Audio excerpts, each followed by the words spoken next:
Raise your hand. We'll ring the microphone. Aaron? Coach, has there been a big difference in how you guys have approached the defense the last couple of days in terms of preparing them or diagnosing who's going to be playing or not playing? I mean, have you guys taken steps to try and change the way you do things? Well, I don't know if it's changed the way you do things. You're in some areas. You're again, you can't manufacture experience. You have to try to if you make a mistake, you do something great, put that in your hip pocket and learn from it. If it's a real negative thing, you try to learn from it and throw it away and not carry it with you. And again, some of those things are personnel things. Some of those are schematic things. In some areas you might be adding, in some areas you might be reducing, and just creating competition at different spots.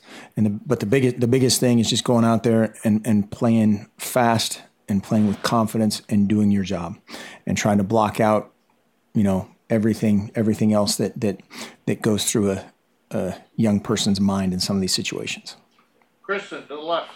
Yesterday, Scott Frost said that he felt like he was doing Vernon Adams a disservice by having him out there when he wasn't 100%. How do you adjust the offense then? Do you try to run the ball a little bit more, or how do you prepare for Colorado in that way?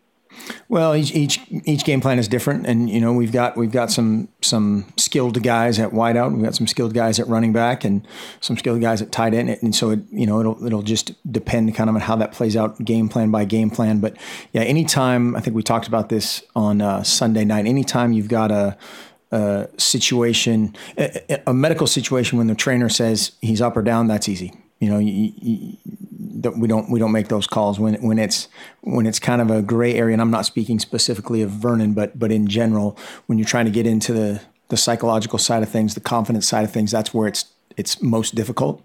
Again, a lot of these guys are very competitive guys. They want to be out there no matter what, and you weigh that. But we're going to always put who we think is giving us our best chance out there. Ryan, up front. Are you expecting to see maybe a more confident Colorado team now that they've had some results, and maybe I'm sure they probably think they can beat you guys after last week? Definitely. I mean, they're playing absolutely, with a ton of confidence. The way things have set up for them, they're absolutely riding high on offense, on defense, on special teams. Played really well last week, created a ton of turnovers, and you can see that the confidence is building. Preston, in the back.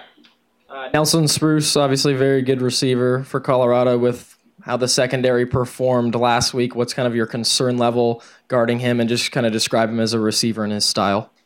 Yeah, he's I don't know what the word, he's a great route runner. I'm not sure exactly what that is. He's got unbelievable hands, very, very strong hands. He can catch the ball away from his body really well, creates a big target for he's not a hugely tall guy, but he has great range. And then the quarterback is playing with so much more confidence, and they're putting him in good situations. And then, yeah, he's part of the to use your word, concern as far as how we're approaching them. But they've also got a great run game going right now, and they've been very balanced. Go ahead now. After the game, you had guys like Hardrick and Buckner both said that some of the young guys needed to pull their weight a little bit more, and that maybe when they put on the uniform after coming to such a winning program, they expect to win, and it takes more than that. Do you kind of get that sense from any of the young guys? Well, we harp on that all the time, and that could be fifth-year senior, that could be a true freshman, that could be a coach, that could be anybody. Is we don't get. I always say we don't get points because the O shows up. They don't put 21 points on the board. You have to earn every single inch every single day, and that absolutely is can happen. Guys just show up and they expect to get whatever, and it's all disguised as really hard work. You have a follow-up? Yeah, one more question. In the past decade or so, the Ducks have won their home games by an average of about 20 points, and on the road, it's about 10, the margin of victory. What do you think accounts for that big disparity at home? Well, I think, traditionally teams will perform better at home, and certainly our home atmosphere is unbelievable. Your fans are unbelievable. I think individual players sometimes might play better on the road versus at home. Distractions, tickets, dealing with all those kind of things that you're dealing with at home. But certainly our atmosphere, I think, plays into that in a big way. Aaron. Johnstone talked about how the offensive line is messing up a lot of little simple things that's causing some problems to the running game. But also, you guys have a ton of receiver talent. But other than the first half of the first game, you haven't been able to stretch defenses and tackle them at all. How much is that hurting the run game as well? It's all part of it. Yeah, no question. I mean, our offense is based on attacking every inch of the field. The width, the depth, and putting that all together. And whether it's time and score of the game, or execution, or game planning, or whatever, we haven't gotten into that rhythm to the extent that we're accustomed to, and that's something that absolutely we're working on. Part of that's not being vertical because of quarterback's injury too, right? That's life. Yeah. Sticking with kind of the run game, is it maybe more important now that you can run the ball with the quarterback struggles or your situation at quarterback, the importance of being able to get the 6-7 yards on first down? Absolutely. Being in 2nd and 3 is a lot easier than 2nd and 12 or whatever the situation is. And we just have to be efficient. We have to be able to run the ball when we want to run the ball. You have to be able to throw the ball when everybody knows you need to throw the ball. You have to be able to get that done to be a great offensive team. Preston. Tyree said today that urgency is a big thing that you've been preaching this week in practice. Is that something that you didn't see a week before, or why is that a special point of emphasis right now? Well, that's one thing I think I said after the Michigan State game is it's easy to talk about. We talk about that every single day. A sense of urgency, because we're trying. That's something you have to create in training to duplicate game time as much as you possibly can. Invariably, an inexperienced guy, a younger guy, maybe even an experienced guy, it's like, okay, yeah, coach, whatever.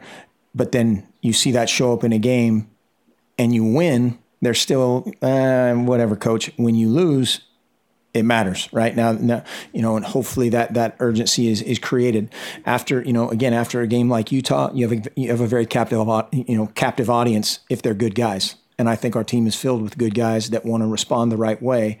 And unfortunately, sometimes that's what it takes, is getting taking a shot in the nose and bouncing back. Going to the phone, Jeff. Did you have a question for Coach Helfrich?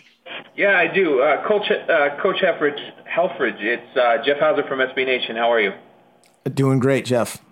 I just wanted to ask you, you're returning to Colorado for the first time since they've really tried to rejuvenate the program, and you had a big hand in that before. Have you seen any similarities between what you did and left the program with and what you're going into now? Yeah, Colorado's a great place. I think there's been a lot of different things going on since we've been gone. It's a long time now. I remember driving to the hospital when our son was born through the icy bumpy roads. My wife yelling at me. I remember that. It's a beautiful place, great campus. Coach McIntyre's done a great job. Obviously, they've made a tremendous commitment to the upgrading of the facilities and all the things that have gone on there with their stadium and the new everything. I haven't been there yet, and it's also always cool to see Ralphie run. Mark, sometimes young people are more resilient than adults. Have you seen your players bounce back on their own pretty well, or did you guys have to rally the troops, so to speak? I think both. I think absolutely they're a lot more resilient than because again we always have that fantastic view of things that our players in 50 years, what they're going to look like, certainly in months or years or whatever. And when that isn't fulfilled the way you foresee, that's very frustrating, et cetera, et cetera. But, our guys have bounced back well. There's some veteran guys that have struggled. There's some younger guys that have struggled. But yesterday and today, they've given great effort. And, it's literally what is our response? What happens now? We can't dwell on what is lost. We can be excited about what we have left, and today is it. Matt.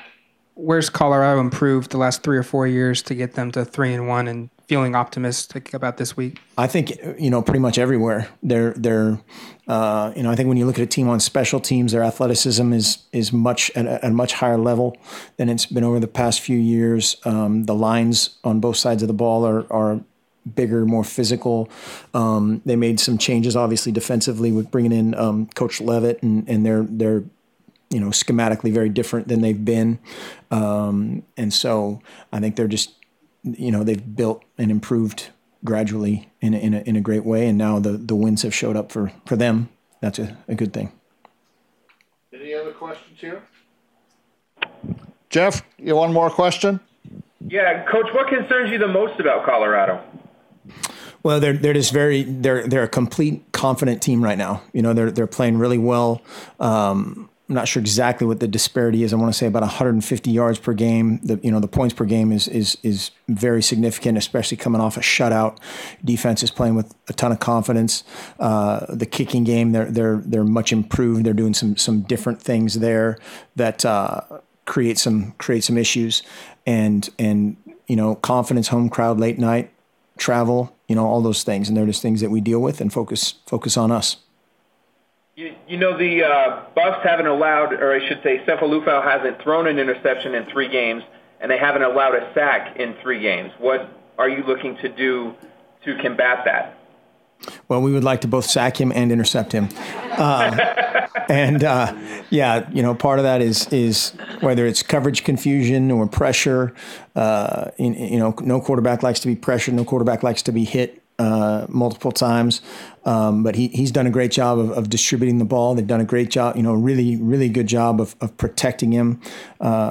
Coach Bernardi, who's our offensive GA's father, Gary Bernardi's done a great job with their O-line. And so, yeah, it's a challenge. Thanks, Coach. Sure. Thank you. Thanks.